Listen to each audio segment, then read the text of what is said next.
Hi, France. Hi, What do you do, France? I'm a sex therapist and relationship coach. I was born in Paris, France, and I've been in Australia for about 30 years now. Wonderful. So you practice, and whereabouts do you practice? I practice on the Central Coast, which is about 80 kilometers of Sydney, and as well in Sydney. Lovely. Now, what we're going to talk about today is sexual rejection. Yes. What happens when their partner says no? So we'll probably talk about more like male sexual rejection, as it's often seems to be happening more this side. And so it's very difficult for the woman to understand when she says no, that the man's self-esteem just goes down because, he feels rejected by the woman. So there's a lot of problem with confidence and self-esteem when it comes to rejection. And a lot of women do not understand this sector. They just say no for their own reason, but they often don't understand that the men's self-esteem just go down and, feel rejected. So what can men do about that?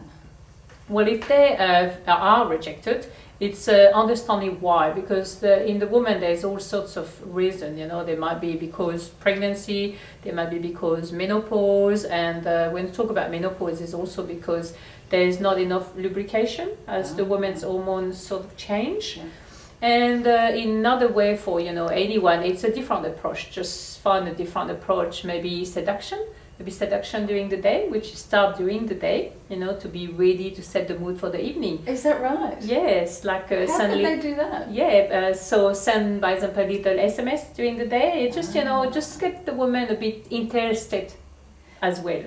So they could send a little text message that says, "Hi, darling, how are you?" Exactly. Yeah, that's. And kisses and hugs, and what else could they do? Yeah, well, there's something which I often recommend. For example, partner and married or not, you go in a party and everyone goes their own way, and it's like flirt with each other, just eye contact with each other, just a little touch on the hand, little touch on the knees, and just acknowledge each other, because the woman, I'm being a woman myself, we just love to feel special.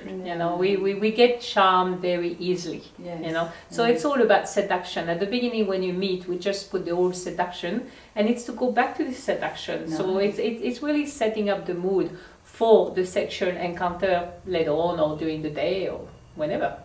So it's almost like there has to be a bit of communication, so the male knows what the female likes or how to be seduced, whether it's a touch or a gift or some SMSs or something that makes them feel special and warm, and that's part of the seduction process. Is that right? Yeah, it's not so much about what the woman likes, it's just the men, it's often, inside themselves, hopefully, because they've done it often at the beginning.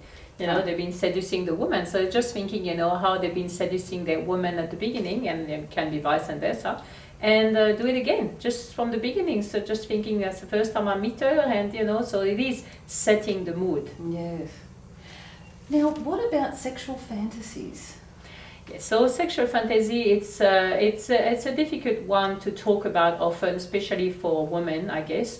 But a sexual fantasy gives you sexual thought, and when women are not so much sexual, they do need this sexual thought. So it's a bit of bring a spark in a sexual life, and there's many ways to do that. One of them is, by example, dressing up. Let's say, being a woman, I probably would love to see my man with a G-string. A bow tie and a G-string. Wow. And vice versa. Being a man, you might like to see your woman as a French maid, yes. or all in black, and whatever fantasy there is to dress up.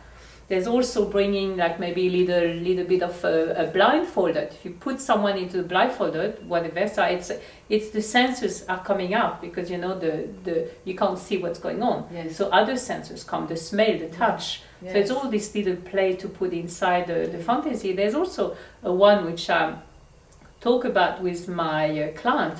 It's bringing, because a lot of men think about threesome, and it seems to be difficult for the woman, it's bringing a fantasy person within the intercourse, for example. Yes. So you just say, like, he or she, can be a he or it can be a she, depending what the conversation might be before. And it's, you don't give name, you just describe, So let's say if it's another woman, you describe, so she's now there with us and she's blonde and she's doing this and she's doing that. So you don't put any name, and it's not your neighbor or whatever, it's not a friend. Yes. So you bring this fantasy that a lot of men think to want as a threesome, because it's there's nobody's frightened of anything. No, but I suppose it's a way of communicating something rather than telling. Yes, exactly. Yeah. Okay. So what other games can you suggest? For example, for a male, and if he's particularly is in need of more sexual release, what sort of things can the woman or the man do to release this tension so she doesn't feel under pressure? Okay, well, so one thing is to understand is, the men are often, have higher sexual need due to the physiological testosterone. And the good thing, if people remember in that movie, Something About Mary, it's about taking care of your own sexual need, which comes back to masturbation, taking care of your sexual need. Because once you've been taking care of your sexual need, what's there is the pleasure. Yes.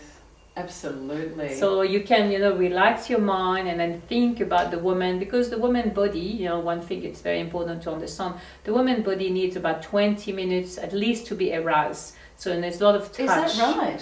Yes. Wow. A lot of touch, a lot of kisses, a lot of, it's also, a lot of maybe sexual talk. Some people like to talk dirty, men do, women sometimes might not like to talk dirty. Yeah. But it's all this to come into the relationship. And women's sexual thoughts are a bit difficult to come into account. So for them, it's to look at maybe erotic movie, such as The Secretary, for example. Yeah. As men tend to be more into pornography, but it's not so much for the women.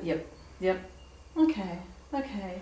And I wonder, so you're talking about setting the scene as though it's candles and romance, and we tend to use the word romance a lot, but it is setting the scene, and it's, it's just the intimacy of the romantic journey. Yeah, this is just setting the mood. That's what it is. If you're cooking together, have a bit of dressing up, and then have a nice little dinner, maybe cooking together, and doing the cooking together, and have a little touch and sort of starting arousing before, and candle, beautiful music. This is what some men do like it as well. And it doesn't matter who start, because it doesn't have to be always the man taking the woman taking the initiative. The men can take the initiative of setting the mood, and the woman can take it as well. It doesn't matter who it is, as long as the mood is there, and then often the mood is needed. Nice.